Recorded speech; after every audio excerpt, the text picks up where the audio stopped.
яку единодушно всех притворит Соломоне, от прочих же никто же, смеяши, прилепляйтеся им, но величаху их людие, паче же прилагахуся верующие Господеве, множество мужей и жен, яко истогны износите, недужные и полагати на постелях и на одре, да грядущую Петру понесень его, осенит некого его от них, схождашижися и множество от окрестных городов во Иерусалиме, приносящие недужные и страждущие от дух нечистых, и же исцеляхуся все, восстав же архиерей и все, и же с ним, сущая ересь садукейская, исполнившаяся зависти, и возложиша руки своя на апостолы, и послаши их в соблюдение общее. Ангел же Господень ночью отверзи двери темницы, изведе же их рече, идите и ставши глаголите в церкви людям вся глаголы жизни сия. Lecture des Actes des Apôtres. Soyons attentifs. En ces jours-là, il se faisait par la main des apôtres beaucoup de miracles et de prodiges parmi le peuple. Et tous les fidèles se tenaient d'un même cœur sous le portique de Salomon. Personne d'autre n'osait se joindre à eux, mais le peuple faisait leur éloge à haute voix, si bien qu'une multitude d'hommes et de femmes accroissait de plus en plus de nombreux de ceux qui croyaient au Seigneur. On allait jusqu'à sortir les infirmes sur les places, en les mettant sur les lits ou des brancards, afin qu'au passage de Pierre, son ombre tout au moins couvrit l'un d'eux. La foule accourait, même des cités voisines de Jérusalem, apportant des infirmes et ceux que tourmentait leur esprit mauvais. Et tous, ils étaient guéris. Alors intervint le grand prêtre. Avec tous ceux de son entourage, le parti de Sadducèmes, plein d'amosité, ils firent arrêter les apôtres et les remirent à la garde de l'État. Mais pendant la nuit, un ange du Seigneur ouvrit la porte de la prison, les mena dehors et leur fit « Allez et, vous tenant dans le temple, annoncez au temple toute parole de la vie. » Paix à vous qui avez une bienveillante tâche. И Духове Твоему, Selon Saint Jean.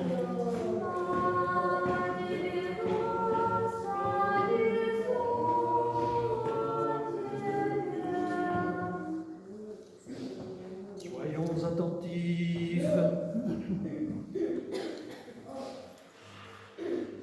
Le soir de ce même jour, le premier de la semaine, toute porte étant close par crainte des Juifs, Jésus vint là où se trouvaient les disciples, et il se tint au milieu d'eux et leur dit « La paix soit avec vous ». Ce disant, il leur montra ses mains et son côté. Les disciples furent remplis de joie à la vue du Seigneur. Il leur dit encore une fois « La paix soit avec vous ». Comme le Père m'a envoyé, moi aussi je vous envoie. Puis il souffla sur eux et leur dit « Recevez le Saint-Esprit. Ceux à qui vous remettrez les péchés, ils leur seront remis. Ceux à qui vous les retiendrez, ils leur seront retenus. » Thomas, l'un des 12 appelé Didyme, n'était pas avec eux lorsque vint Jésus. Les disciples lui dirent « Nous avons vu le Seigneur. » Il lui répondit. Il leur répondit « Si je ne vois à ses mains la marque des clous, et si je ne mets mon doigt dans la marque de ses clous, et si je ne mets ma main dans son côté, je ne croirai pas. » 8 jours après, les disciples étaient à nouveau dans la maison, et Thomas se trouvait avec eux. Jésus vint toute porte close et se tint au milieu d'eux et leur dit « La paix soit avec vous. » Puis il dit à Thomas, mets ton doigt ici, dans mes mains, avance ta main et mets-la dans mon côté, et ne sois plus incrédule, mais croyant. Thomas dit, mon Seigneur et mon Dieu. Jésus lui dit, parce que tu vois, tu crois. Heureux ceux qui croient sans avoir vu. Jésus a fait en présence de ses disciples encore bien d'autres miracles qui ne sont pas relatés dans ce livre. Ceux-là l'ont été afin que vous croyiez que Jésus est le Christ, le Fils de Dieu, et qu'en croyant vous ayez la vie en son nom.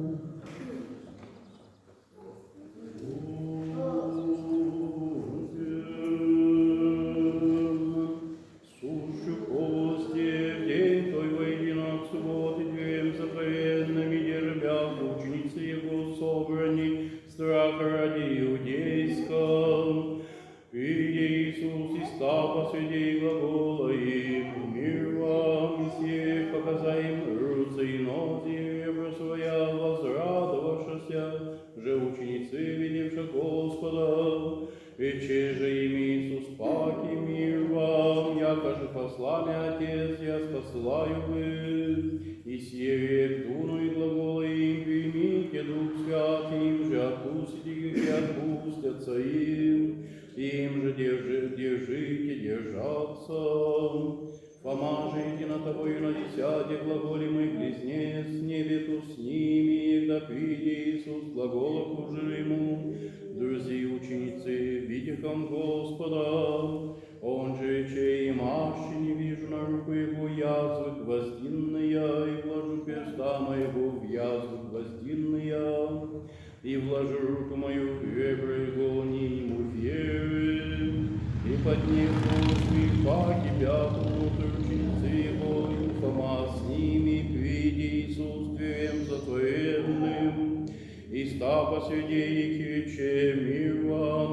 Потом глаголе Фоме, принеси перст твой се мой, видишь руцы мои, и принеси руку твою, и вложи в ребра моя, и не будь неверен, но верен. И отвеча Фома, и рече ему, Господь мой и Бог мой. Глагола ему Иисус, яко видев мя, веру блажение не видевший и веровавшим, много же и на знамение сотвори Иисус, придевший пред ученики своими. Я же не суть писано в книгах сих, сие же писано быша, да веруйте, ко Иисус есть Христос, Сын Божий, и да верующие живота имате во имя Его.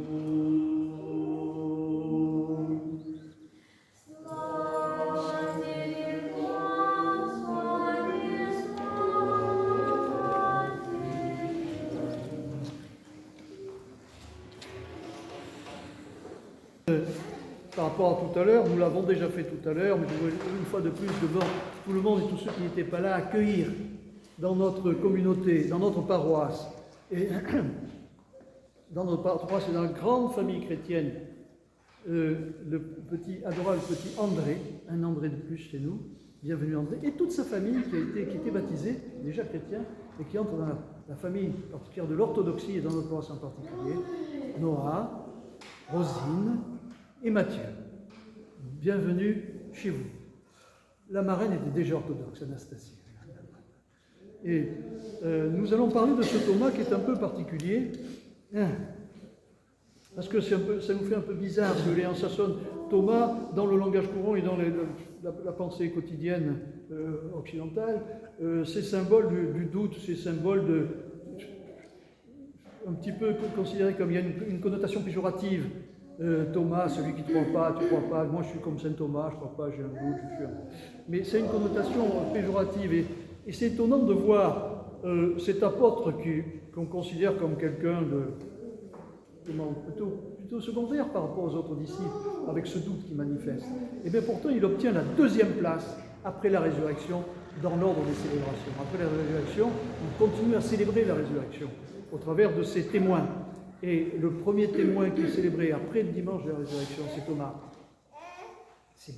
Alors il y a quelque chose à comprendre là-dedans. Pourquoi Thomas? Alors, parce que Thomas il représente d'une certaine façon la légitimité et la dignité de la matière, du monde matériel et rationnel dans lequel nous vivons. Et Thomas, c'est un peu ça. Thomas, c'est la rationalité. On lui annonce quelque chose qui ne fait pas partie de son quotidien, qui ne fait pas partie de ce qu'il rencontre tous les jours, de ce qu'on lui a appris, des sciences qui lui ont été enseignées et qu'il possède. Alors, pour lui, c'est pas normal. Et il a un doute. Thomas, c'est la rationalité. Il ne croit pas tout de suite. Et il ne faut pas, ce n'est pas pour opposer le doute scientifique, qui est légitime. Et c'est ça que représente la place de Thomas, finalement, juste après la résurrection. La place très digne qui lui est donnée. Parce que c'est la légitimité de notre humanité dans sa matérialité et de notre doute, même de notre doute scientifique, qui doit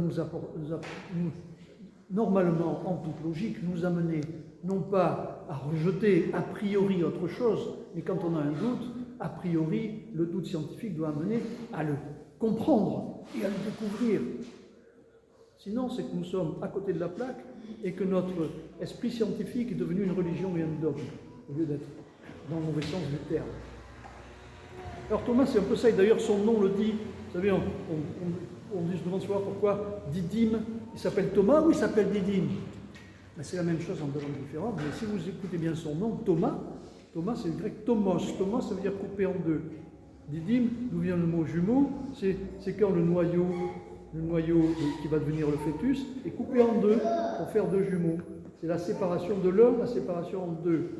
C'est le principe de la dualité et c'est la condition de l'existence terrestre. C'est la condition de la matérialité. Cette dualité que représente Thomas. Et c'est pour ça que Thomas exprime la légitimité de cette matérialité qui est la création divine. C'est important de le dire aujourd'hui où on voit beaucoup surtout en Occident, où on a vu fleurir des sectes qui voulaient s'abstraire de la matérialité, de la pesanteur, de la contingence, mais dans le mauvais sens du terme, en faisant disparaître la matérialité. En la brûlant, en la martyrisant, volontairement, pour essayer d'atteindre plus vite le royaume des cieux, qui est sa seule réalité. Non, le royaume des cieux, tel qu'il est imaginé, n'est pas la seule réalité à côté d'autres. S'il est la seule réalité, il est la seule réalité dans l'unicité, dans sa totalité, qui inclut la matérialité. Car, ne dites pas, il n'y a pas de dualité dans l'unité. Eh bien, c'est cette erreur-là, nous ne la véhiculons pas. Dieu est ici, sur terre, il s'est incarné. Dieu non seulement a créé ce monde matériel, mais il s'y est incarné. Donc cette matérialité, cet aspect terrestre, cet aspect qui paraît un peu lourd dans Thomas, il est digne, il est légitime, et il a toute sa place. Et ça serait blasphémer que de le rejeter. Alors dans cet évangile de Thomas, qui comprend son erreur, qu'est-ce qui se passe? Il se passe beaucoup de choses. Il se passe beaucoup de choses, et il se passe des choses très intéressantes. Il faudrait plusieurs homélies pour les décrypter et pour les analyser. Mais je vous invite à relire ça ligne par ligne et à relever un petit peu chacune des choses qui s'y trouvent. Par exemple, il y a le Christ, lorsqu'il est au milieu de ses apôtres, il leur souffle dessus. Il y a différentes versions dans chacun des évangiles, les différents évangélistes, mais c'est la même chose. Le Christ est au milieu de ses apôtres. Qu'est-ce qu'il fait? Il fait ce qu'il a toujours fait depuis qu'il est en âge de parler, depuis que sa mère l'a retrouvé au temple en train d'enseigner aux pharisiens. Il enseigne, et il leur souffle dessus. Le Christ est là, il parachève l'enseignement de ses disciples, il parachève la transmission. La transmission. C'est la transmission de l'Esprit Saint, le souffle roi. Et c'est ce qui est fait dans le rituel que nous avons opéré ce matin de la chrismation.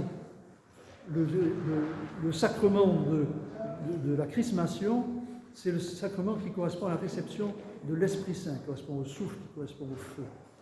Et on verra un peu plus tard, donc là, le Christ parachève l'enseignement de ses disciples en leur soufflant dessus. recevez l'Esprit Saint et il les enseigne. Nous verrons un peu plus tard, lors de cette fête vers laquelle nous nous acheminons, à la fin de cette période pascale de 100 jours, 50 avant la Pâque et 50 après la Pâque, qui nous amène 50 jours après Pâque, à la Pentecôte, Pentecôte, où nous verrons que les apôtres vont recevoir, les apôtres rassemblés vont recevoir cet Esprit Saint en plénitude sous forme de langue de feu, mais nous n'y sommes pas. Et nous voyons d'ailleurs dans l'épître d'aujourd'hui que les apôtres commencent à accomplir des miracles. Les apôtres qui ont déjà commencé à recevoir la transmission du Christ, qui ont déjà commencé à recevoir ses pouvoirs. Alors, il faut prendre des précautions oratoires pour employer ce terme aujourd'hui, parce que dès qu'on pense pouvoir, aujourd'hui la société a tellement corrompu l'usage des mots qu'on pense à quelque chose de négatif. Il y a aussi un aspect positif à ce pouvoir-là, parce qu'on oppose souvent, on met souvent au miroir pouvoir et autorité. Bon, ce n'est pas tout à fait de cette opposition qu'il s'agit, car le Christ avait de réels pouvoirs. D'ailleurs, il a tous les pouvoirs. Le Christ a tous les pouvoirs. On le dit tout-puissant. Tout-puissant, le Christ, tout-puissant, El Shaddai. Donc ce sont ces pouvoirs-là que le Christ transmet à ses apôtres, qui finit par transmettre avant sa disparition, avant son enlèvement aux cieux. Et ces apôtres, on le voit dans l'Épître, on le lit dans l'Épître, ils commencent déjà, le Christ les envoie en mission, ils commencent déjà à accomplir des miracles. Et il est même dit, un nombre toujours croissant d'hommes et de femmes croyaient au Seigneur et se joignaient à eux, et il y avait, les apôtres accomplissaient beaucoup de signes miraculeux et de prodiges parmi le peuple. Et on allait même jusqu'à porter les malades dans les rues, on les déposait sur des lits, des civières, pour qu'au passage de Pierre, son nombre au moins court. Les apôtres, même par leur présence et leur ombre, faisaient déjà des miracles. Alors, ça nous amène à dire deux mots encore. Rappeler, nous en parlons souvent, mais il faut y revenir, deux mots à propos de la notion de miracle. La notion de miracle est donc un miracle qui nous est offert constamment à nous, chrétiens du XXIe siècle, car chrétiens de la fin des temps, comme on dit. C'est cette preuve d'amour et ce témoignage thomiste, on pourrait dire, ce témoignage matériel, ce témoignage fait pour ceux qui doutent, fait pour ceux qui raisonnent et qui, à juste titre, doivent exercer leur raisonnement.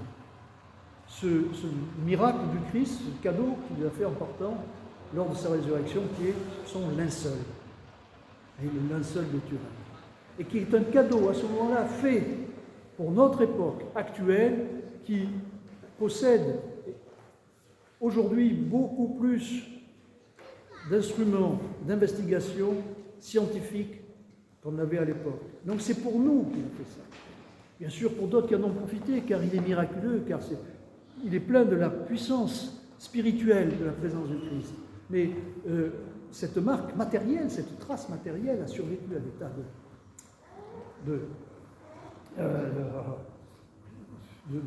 d'aventure, je cherche le mot de pérégrination, et à échapper à des tas de problèmes pour parvenir intact, pratiquement, jusqu'à notre époque. Et c'est maintenant qu'on a des moyens scientifiques assez poussés pour l'investiguer plus profondément et pour faire ressortir non seulement le positif du négatif sur ce linceul qui est comme un négatif, vous le savez, mais faire ressortir le miracle. Le miracle, et quel miracle? Le miracle de la création. Le miracle de la création et le miracle de la justification de la matière. Celle dont Thomas est le héros. Ce linceul qu'on a appelé le 5e évangile, il apporte le témoignage aux scientifiques. Parce que si on n'est pas scientifique, on n'a pas forcément besoin de ce témoignage-là. Beaucoup de chrétiens, la plupart des chrétiens se sont contentés depuis des millénaires, parce qu'ils ont cru, et ils ont eu d'autres témoignages physiques, des rencontres. Mais ce témoignage-là, matériel, il est destiné à tous les Thomas que nous sommes de notre époque. Mais donc il faut s'en servir. Il ne faut pas avoir peur de l'investigation scientifique, tout en rendant hommage à Dieu, parce que justement, cette énigme qu'il nous présente, elle nous montre seulement la profondeur, l'intelligence, la complexité et la perfection de cette matière, cette matérialité dans laquelle nous vivons, cette matérialité qui est la nôtre et qui a été créée, et dont nous ne savons rien. La science qui avance chaque jour et fait des progrès incroyables, et ceux qui aujourd'hui refusent certaines choses au nom de la science ont oublié que la semaine dernière, la science avait refusé leur thèse d'aujourd'hui, puisque la science évolue en permanence. Nous, il y a encore, évidemment, je prends un exemple, mutatis mutandis, aujourd'hui, on voit encore des gens qui disent « Oh là là, le smartphone, non, je ne m'en sers pas parce que… » Et ceux-là même qui se servaient du téléphone en fil, mais lorsque le téléphone filaire est apparu, ça a été la même réaction, parce que « Oh là là, ça je ne m'en sers pas, c'est diabolique. » Donc ils ont fait de l'anti-science comme un homme. Et ce n'est pas ça. Et aujourd'hui, il faut oser se servir des instruments scientifiques que nous avons aujourd'hui pour essayer d'éclairer la beauté, la puissance, la perfection, l'intelligence de la création dans tous ses moindres détails. C'est tellement, plus on pénètre, grâce aux outils scientifiques que nous avons aujourd'hui, plus on pénètre la matière du monde dans lequel nous vivons, plus on va d'étonnement en étonnement. Et on trouve l'intelligence et la perfection divine en tout ça. Eh bien, ce linceul, c'est un témoignage, c'est ce qu'on a appelé le 5e évangile, c'est un témoignage pour tous les Thomas de notre époque. Nous sommes très thomistes, mais pas au sens théologique du terme, nous sommes très thomistes au sens pratique du terme. Nous avons un esprit, surtout les Occidentaux, on dit terre à terre.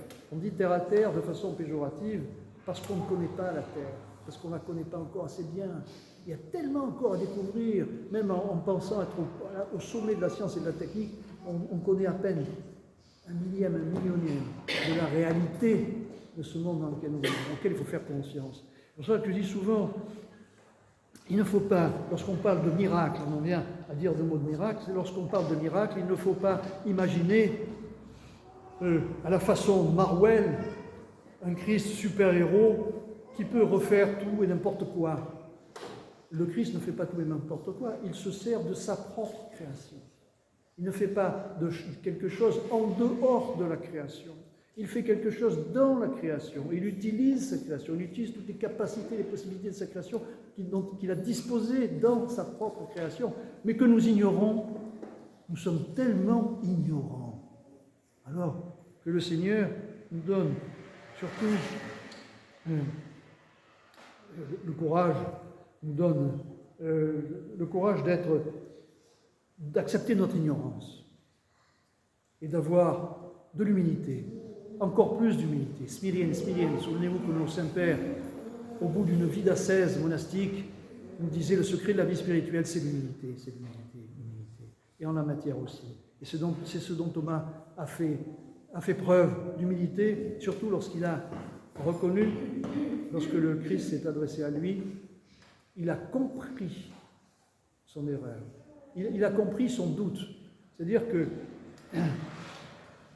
il a compris que le Christ est le Christ parce qu'il a compris, entendu rationnellement, par ses oreilles, par ses sens, que le Christ avait entendu tout ce qu'il avait dit en son absence. Lorsqu'il a dit aux apôtres, je ne croirai que lorsque je mettrai ma main, mes doigts, etc., que lorsque je toucherai. Eh bien, lorsque le Christ lui a répondu en premier, viens, Thomas, mets tes doigts dans mes plaies, Thomas a tout de suite compris que le Christ était tout-puissant. Il a tout de suite intégré la toute-puissance du Christ. Ce n'est pas un renoncement à sa rationalité. Ce n'est pas un renoncement à sa rationalité en disant « Oh, j'ai été bête ». Non. C'est une reconnaissance. Il a compris l'étendue de la puissance du Christ et qu'il l'a reconnu comme lui.